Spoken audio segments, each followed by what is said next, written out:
केरल के सांसद शशि थरूर अपने आप में खास हैं। इंटरनेट पर तो वो अक्सर छाए रहते हैं। हाल ही में उन्होंने हिंदी में पोस्ट की तो सोशल मीडिया गुलजार हो गया। अब जन्माष्टमी पर थरूर ने कुछ ऐसा किया जो लोगों को जमकर भा रहा है। थरूर ने नेताओं को महाभारत से सीख लेने की सलाह दी है। स्वतंत्रता दिवस के ठीक बाद आ रही है, इसलिए मैं पूछना चाहता हूं कि भारतीय राजनीति और राजनेता भगवान श्री कृष्ण के जीवन और शिक्षाओं से क्या सीख लेते हैं। मैं कुछ उदाहरण दे सकता हूं। ये शिक्षाएं नेतृत्व, शासन, नैतिकता जैसे पहलुओं की तरफ इशारा करती हैं। सबसे पहला है धर्म सर्वोपरि। सबक: कृष्ण का जीवन धर्म की रक्षा के लिए निरंतर संघर्ष का प्रतीक है। वो बार बार ऐसे काम करते हैं जो अपरंपरागत या नैतिक रूप से अस्पष्ट लग सकते हैं, लेकिन उनका अंतिम लक्ष्य हमेशा धर्म की पुनर्स्थापना और दुष्टों का संहार होता है। राजनीति: राजनेताओं को व्यक्तिगत लाभ, पार्टी निष्ठा या चुनावी जीत से ज्यादा देश और उसकी जनता की भलाई को प्राथमिकता देनी चाहिए। फैसले न्याय के प्रति प्रतिबद्धता से निर्देशित होने चाहिए, भले ही वो कठिन हो या फिर अलोकप्रिय हो।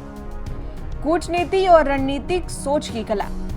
सबक: कृष्ण एक कुशल राजनीतिकार और कूटनीतिज्ञ हैं। उन्होंने शांतिपूर्ण वार्ता के माध्यम से महाभारत युद्ध को रोकने का प्रयास किया, लेकिन जब कूटनीति विफल हो गई तो उन्होंने शानदार सैन्य रणनीति से पांडवों का मार्गदर्शन किया। युधिष्ठिर, भीम, अर्जुन और अन्य लोगों को दी गई उनकी सलाह हमेशा उनके व्यक्तित्व, शक्तियों और कमजोरियों के अनुरूप होती थी।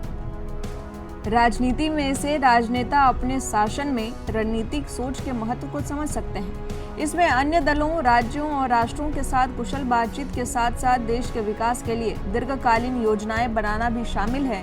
इसमें अपनी टीम और विपक्ष की ताकत और कमजोरियों को समझना भी शामिल है। तीसरी जो सीख है वो है सशक्त नेतृत्व का महत्व। कृष्ण युद्ध में सीधे नहीं लड़े, बल्कि अर्जुन के सारथी के रूप में कार्य किया।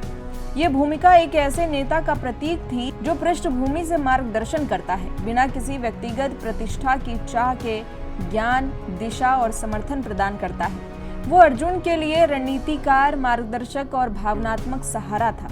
राजनीति में एक सच्चा नेता अपनी टीम के सदस्यों को सशक्त बनाकर उन्हें सफलता की ओर ले जाता है। उन्हें हर समय सुर्खियों में रहने की जरूरत नहीं, इसके बजाय उन्हें स्थिर होना चाहिए, जो नाव को चलाए, मार्गदर्शन प्रदान करे और टीम की दिशा की जिम्मेदारी ले। अगर वे सफल होते हैं तो उनके अनुयायियों को यह महसूस होना चाहिए कि जीत उनकी है, अकेले नेता की नहीं। चौथी सीख है निष्कर्ष कर्म का दर्शन।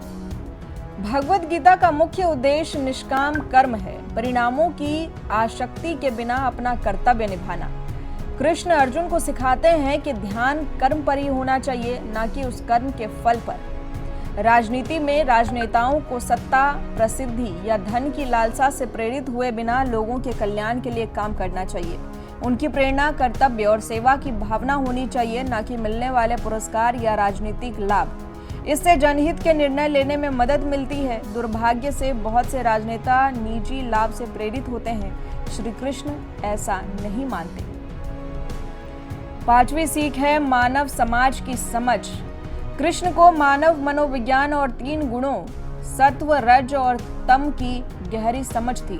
उन्होंने इस ज्ञान का उपयोग धर्मात्मा युधिष्ठिर से लेकर अहंकारी दुर्योधन के साथ संवाद करने के लिए किया।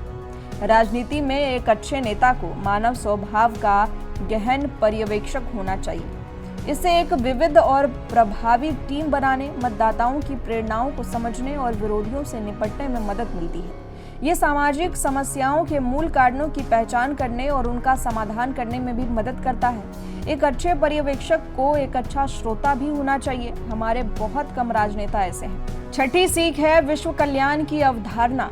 कृष्ण के कार्य, चाहे वो वृंदावन में एक ग्वाला के रूप में हो या फिर द्वारका में एक राजा के रूप में, हमेशा समाज के कल्याण के लिए थे। भगवद गीता में उनकी शिक्षाएं सामाजिक व्यवस्था बनाए रखने और लोगों की भलाई सुनिश्चित करने के लिए एक नेता के कर्तव्य पर जोर देती है। राजनीति में भी एक राजनेता का प्राथमिक कर्तव्य समाज के सभी वर्गों के कल्याण के लिए कार्य करना, न कि केवल अपने समर्थकों के लिए।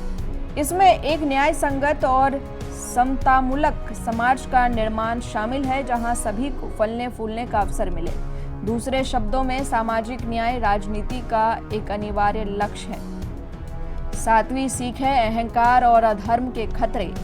कृष्ण का जीवन चरित्र उन लोगों के पतन की चेतावनी देता है जो अहंकारी है। दुर्योधन और उसके सहयोगी अधर्म का मार्ग चुनते हैं। उनका अहंकार और धर्म के प्रति अनादर अंततः उनके विनाश का कारण बना।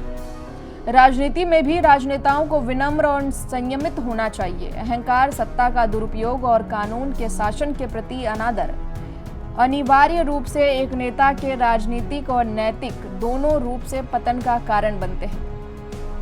इसके आखिर में थरूर ने लिखा कि इस जन्माष्टमी पर आइए हम अपनी राजनीति में कृष्ण के ज्ञान को आत्मसात करें, अपने तुच्छ और स्वार्थी हितों पर विजय पाने का प्रयास करें, रणनीतिक रूप से सोचना सीखें, अपने सहयोगियों और पार्टी कार्यकर्ताओं को सशक्त बनाएं, अपने कार्यों के लाभों का कम और सही काम करने पर ज्यादा ध्यान दें, सुनना सीखें, सामाजिक न्याय को प्राथमिकता दें और सेवा को अपने अधिकारों से ऊपर रखें। हम सभी श्री कृष्ण नहीं बन सकते, लेकिन हम उनका अनुसरण करना सीख सकते हैं। तो शशि थरूर द्वारा श्री कृष्ण के मार्ग पर चलने की जो सीख दी जा रही है, इस बारे में आप क्या सोचते हैं कमेंट बॉक्स में ज़रूर बताइए। और इसी तरह की तमाम खबरों के लिए चैनल को सब्सक्राइब कर लें। वीडियो पसंद आई हो तो लाइक और शेयर करना बिल्कुल ना भूलें।